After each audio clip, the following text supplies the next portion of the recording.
So the first thing we're going to do is we're going to talk about the two things that your right hand can do, and really the only two things that your right hand can do, which is down pick and alternate pick. Okay? So the goal is being able to do it for an extended amount of time. Okay? Always remember, in my opinion, music, one of the number one enemies of music is speed. Because you're always fighting whether or not you're fast enough to do whatever it is that you're trying to do, whether it's playing an Eagles song and moving chords, or playing something with a solo in it, or, again, it's not that everybody needs to try and be a speed demon, but speed will always be a problem that you're going to encounter. So what I always thought was, if I can get the bar up high enough, everything below this bar I can play. Everything above that bar I can't play.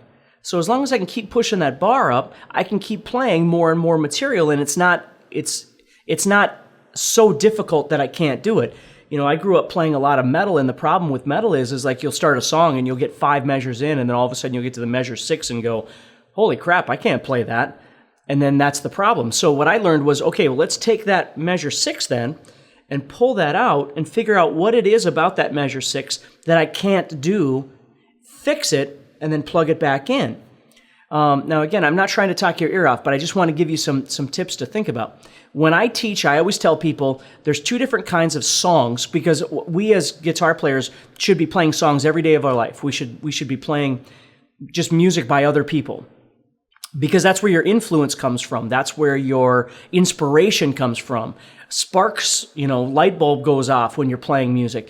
You shouldn't just practice scales and theory all day long and never play actual practical music. You should be playing all the time. So there's 2 different kinds of songs that I always tell people to learn. Number 1 is called an ego song, and number 2 is called a project song.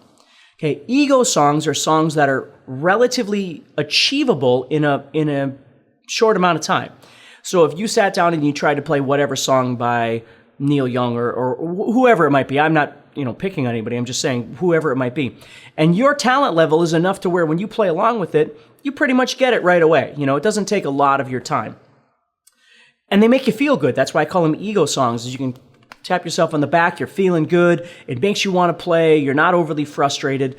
You should have tons of those songs. You should have a list like you keep on in a notebook of just all these songs that you know how to play. Sometimes what happens with a lot of players is they'll learn a song, then they'll learn a new song, and they'll forget the other song. Then they'll learn a new song, and they'll forget that last song. So they go through their entire life really only knowing how to play 1 or 2 songs because they forget everything that they learned. Part of being a musician is having a repertoire, or in bands we call them set lists, of just music that you play. So, let's say you're ready to practice, so you sit down, and maybe you go through your warm-ups, your finger exercises like we're going to do right now. And then you just jam through some songs. You just throw on a playlist of your favorite tunes and you just play for a while. Get things warmed up. Now, I don't want to get off the subject, but I started moving at some point in my life. I started moving from just learning songs that I liked to learning songs that I liked that served a purpose, whether it was a visual purpose, a technical purpose, something. So instead of just learning songs and then learning techniques, and they were all kind of in different categories, I started going, well, if I'm practicing down picking, why not learn a song that has some sort of down picking thing going on so I can practice? So I'm kind of killing 2 birds with 1 stone. So we're going to get into that a little bit too. So everything isn't just about a metronome, so you have all of this technical stuff that you're doing, and then you have songs. I started using songs as my practice technique. And that doesn't mean I didn't work with my metronome, but it just made it a lot more fun for me. So the second thing is project songs. Now, project songs are songs that you cannot play today that are going to take some quality time to develop. Okay? Now, a project song, you may not get all the way through. Like, let's say we chose a Steve Vai song or something like that, and you sit down and you're going to learn a song like For the Love of God or something like that. So you sit down and you start working through it, and you're feeling really good. You've gotten through the first 30 bars, and everything's going great. Then you get to this segment, and you go, holy cows, I can't play that. Okay? So your choices are to abandon the song or to figure out how to break this idea down, whatever this part is, and start building it back up. So the song itself kind of takes a sidestep, and now all of a sudden you're focusing on technique so you can go back to that song at some point and further develop it. So the problem is is that if you play nothing but project songs, which a lot of my hard rock guys, I shouldn't say guys, but hard rock students practice a lot of, they're always frustrated because they can never play something all the way through. And I totally get that. But that's really not what guitar playing is supposed to be about. You're not supposed to be frustrated all the time because you're not able to do something. That's not the way to live your life. So you need ego songs. You need just fun stuff to play. Throw a Ramones tune in and play something, or play something by whoever it is. I mean, everybody's ego versus project song, levels are going to be different. So it just depends on what's good for you and what kind of music you like to play. The other problem is people that play nothing but ego songs because they want to stay in this safe zone.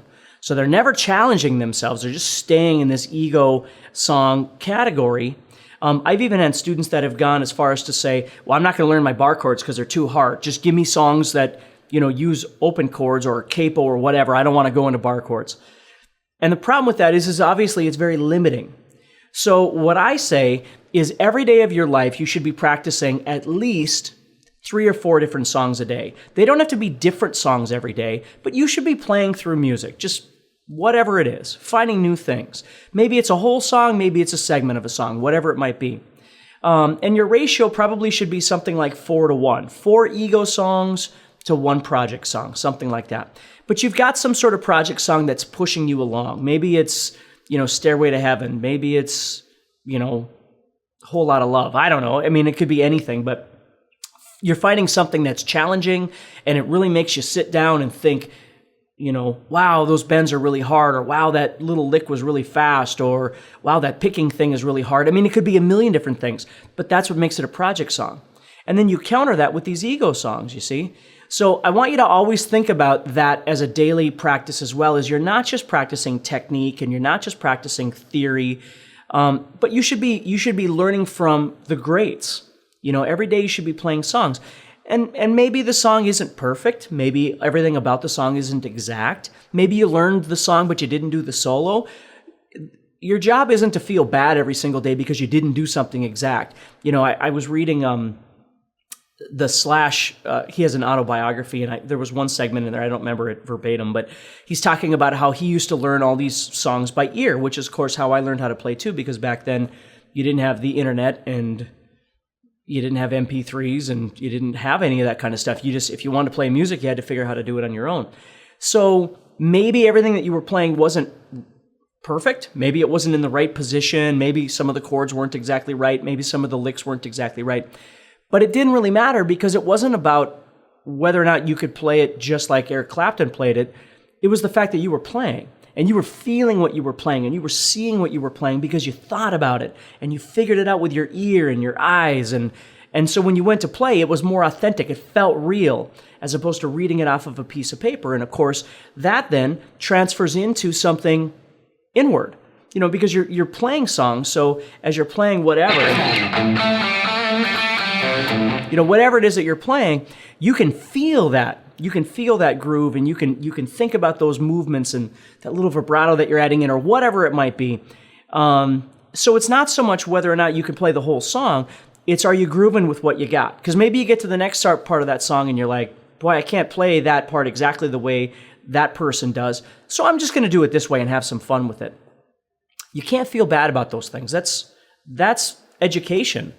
If you're just trying to be a perfectionist on every single level of every single thing, and believe me, I have issues with with those kind of things all over the place, but you can't live your life like that, okay? So I'm not telling you that you can't try and get particular. That's what a project song is for.